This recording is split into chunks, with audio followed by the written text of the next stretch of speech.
Hi everyone, welcome back to my channel Mallorca Under the Sun. Now I've been back in Mallorca for 1 week now, and I thought I'd come on to my channel to tell you a little bit about what it was like to travel to and from the UK this summer in 2021.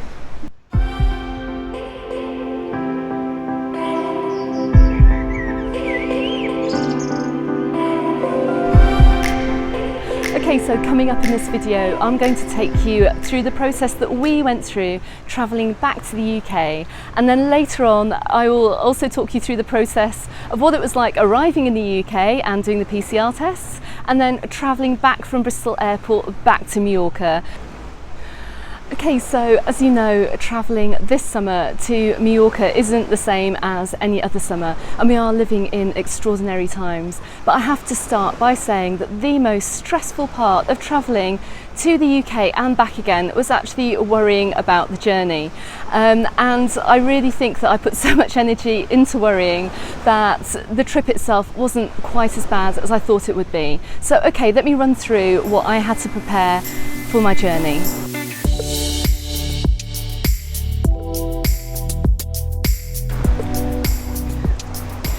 Now, a couple of days before we travelled, I booked an antigen test at Clínica Waneda. Now, I've mentioned this before, but there are so many COVID testing centres all over the island that if you are over here and you need to travel back, you will have absolutely no problems in finding one.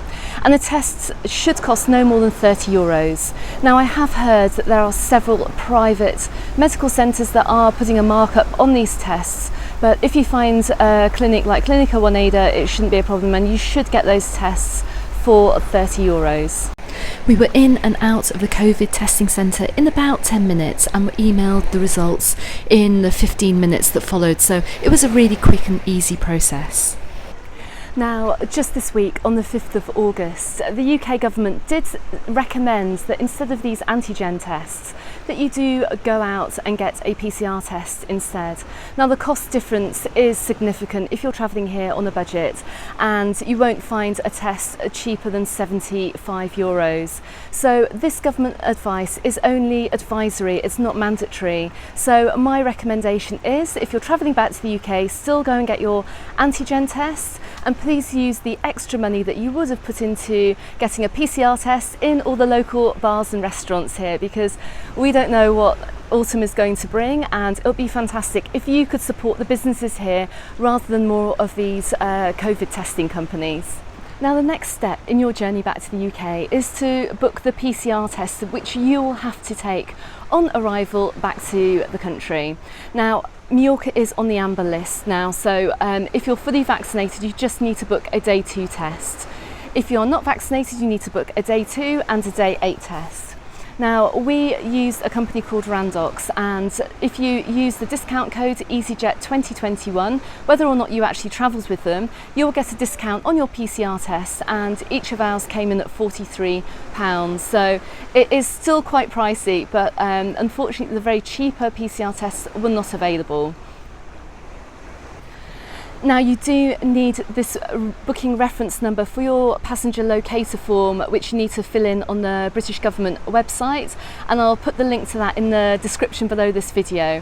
But please leave time to not only book your PCR test before going back to the UK, but also to fill in the passenger locator form for yourself or your party, because it can take time to do, and I think I was up until about 1 o'clock in the morning before the trip doing this, so please leave yourself enough time. So I just want to add as well that with the passenger locator form and your antigen certificate, that you can download both of these into your phone, and you don't need to rush around the island trying to find somewhere to print it out. But it's perfectly acceptable to present these on your phone when you get to the airport. Okay, so here is some footage that I took when we went through Palma Airport a couple of weeks ago, just to give you a little idea of what it was like going through.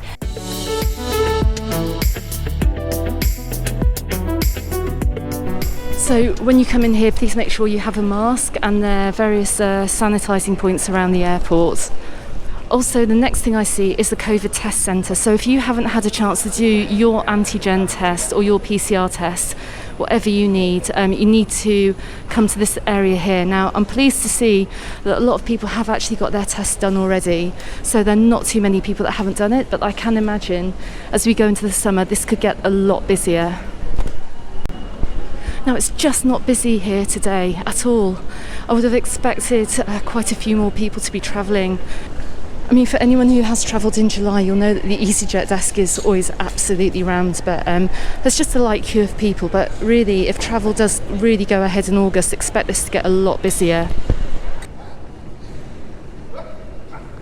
So you can still pick up anything, any Mallorcan souvenirs that you forgot to pick up when you're on holiday. They've got everything here, from wine to salt to hamon to serrano ham. Okay, it's feeling a little bit busier on the other side of departures. The cafes here are a lot busier. I think people are getting here a lot earlier for their flights because there have been reports of crowds at the airport in the press. Okay, so we're heading to the UK. We are going out of Terminal A today.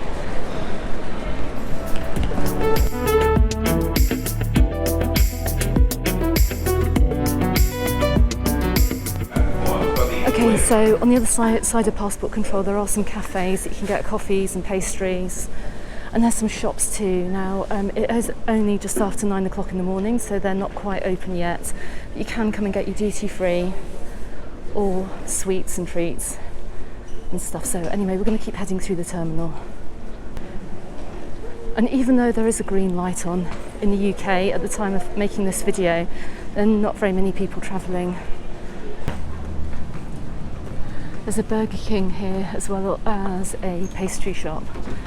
So yeah, you may have seen some horror stories in the news about how busy the airport is at the moment, and it just isn't so, at least not in this particular terminal. Okay, so I've got a top tip for you here. If the cafes right after the duty-free shops are really busy and you just want to pick up some water, there's a machine in Terminal A which is selling drinks for just €1, which is actually really good value for the airport. There's also a little kiddies play area as well, down near gate 8, if you've got little ones and you're waiting for your flight.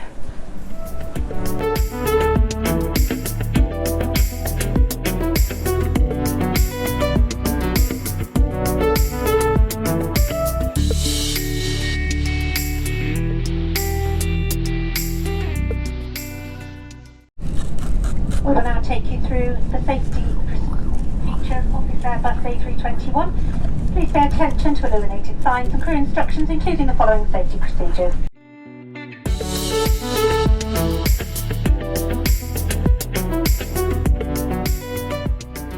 Okay, so when we landed back in the UK, we went through the customs hall at Bristol Airport, and I was slightly annoyed by the fact that the queues were full of people all packed together and there was no social distancing. So I have heard that people have been pinged later on their return back to the UK and being told to isolate because somebody on the plane had tested positive. But I think really at UK airports you do have a problem in the queues when people are waiting to go through customs, so just worth pointing out. And also, you know, if you're in that queue, just make sure that you keep your distance from other passengers. Okay, so next up, let me tell you what it was like doing the home PCR tests for our day 2 test when we were back in the UK.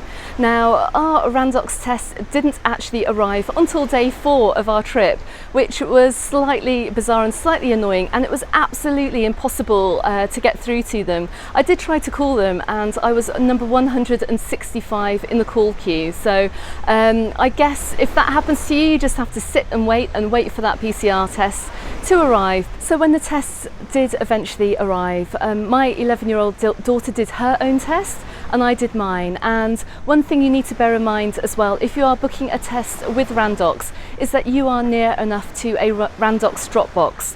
We actually had a hire car, so we were lucky enough to be able to drive the 10 miles to go and drop the test off.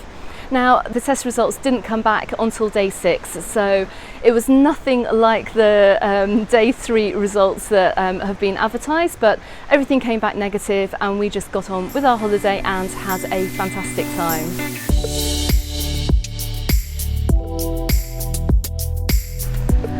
Okay, so what was it like to travel from the UK over to Mallorca? Well, a couple of days before your journey, you really need to get planning, because if you are not vaccinated or you have children over 12, you are going to need to organise a PCR test for them. So there are not as many testing centres in the UK as there are in Mallorca. So do some research, have a look on the government websites. I do believe Boots do them. So do pop in and get your tests sorted before travelling. And then the next thing you are going to need to do is to fill in the Spanish health form. And once again, I'll put the links to that in the description below this video.